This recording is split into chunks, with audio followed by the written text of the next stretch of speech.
folks, I'm up here in the Rock, and I'm not going to tell a story, but I have someone's going to tell a story.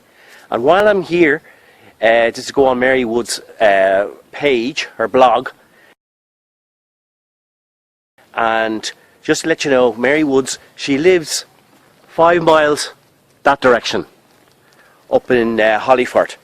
So, I'm not a writer myself, but I know someone that is a writer. So, without further ado, I want you to have a little look and a listen to Mick. Hello, I'm Mick. I'm his other brother, Mick. This is a little story that I wrote, and it's actually a true story. And it's called Masterminded. And it's about an incident that happened when I was a young fella going to the Gorey Vocational School. And excuse me while I'm reading it, because I'm not going to remember everything I wrote. Back in the early 70s, our school, the Gorey Vocational School, entered for the first time ever the All-Ireland Schools Quiz. This was a very prestigious event at the time, where the winners actually went on to represent Ireland in the TV show University Challenge. When the draw was announced, our hearts sank when we were drawn against the expensive fee-paying school from Dublin called Wesley College, who were actually the previous winners. Actually, for the last 3 or 4 years, they were actually unbeaten. "Don't be worrying, lads," said the headmaster. "We have home advantage, and I have a cunning plan." That's what he told us. As D-Day approached, our faith in his cunning plan had evaporated. Not one mention had we heard about what subjects we were to study. No competitions among ourselves, no challenges with other schools, nothing.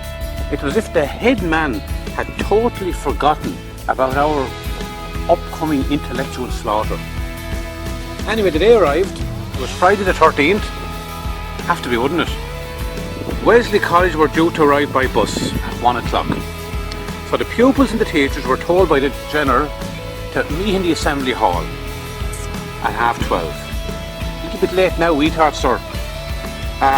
The headmaster stood up at the top of the room, and he actually called up 4 teachers. The maths teacher, art teacher, English teacher, and the foreign language teacher. "What now?" we said. "What are we going to do now?" You know what he done next? He reached into the cupboard and he took out a brush and a mop and a fucking shovel and handed them to the teacher. And then he gave them all a pair of yellow oilskin coats that you see the county council workers wearing. And he sent them out onto the road with this on them. Oh my God, says we. What's he up to now? Anyway, very shortly, we were looking out the window, and this big, huge plush coach pulled up. And written across the front on a banner was Wesley College, All-Ireland School Champions. Anyway, the door opened, and a long, gangly looking lad with a face like a bulldog, chewing a wasp, got out.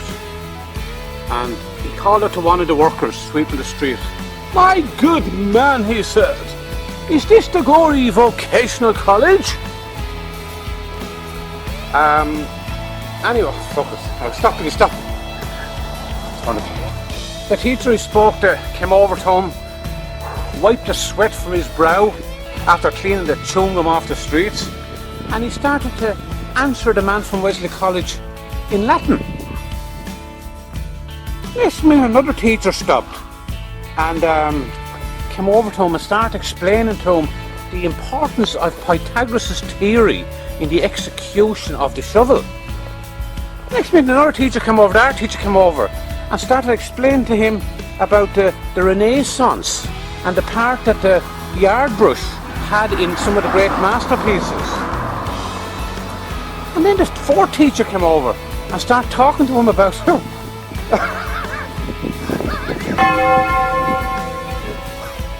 but Shakespeare and how Shakespeare the Bard wrote all these masterpieces, and when he was working for Camden County Council. Next minute, the big gangly lad with the face like a wasp said to the students, he looked back in and said to the students, "Let's get out of here," he said, "let's get out of here," he said. If the council people in Gorey know so much, what chance have we got against the students?" And with that, they jumped back in the bus and flew up the avenue, and the banner trailing in their wake. Or Amelia Mahagut. Right. That's not going to come out, Ruin. That's not going to come out. That's not I think you improvised there a bit. All right, that story now is for Mary because she wanted something done, but we did it outside in the woods up here, up here at the Rock in Gorey, County Wexford, and it's just to give you an idea. It doesn't have to be done. Storytelling doesn't have to be done sitting down in front of a chair in an office. We want to get to the feel of the place, and that's it. Bula was.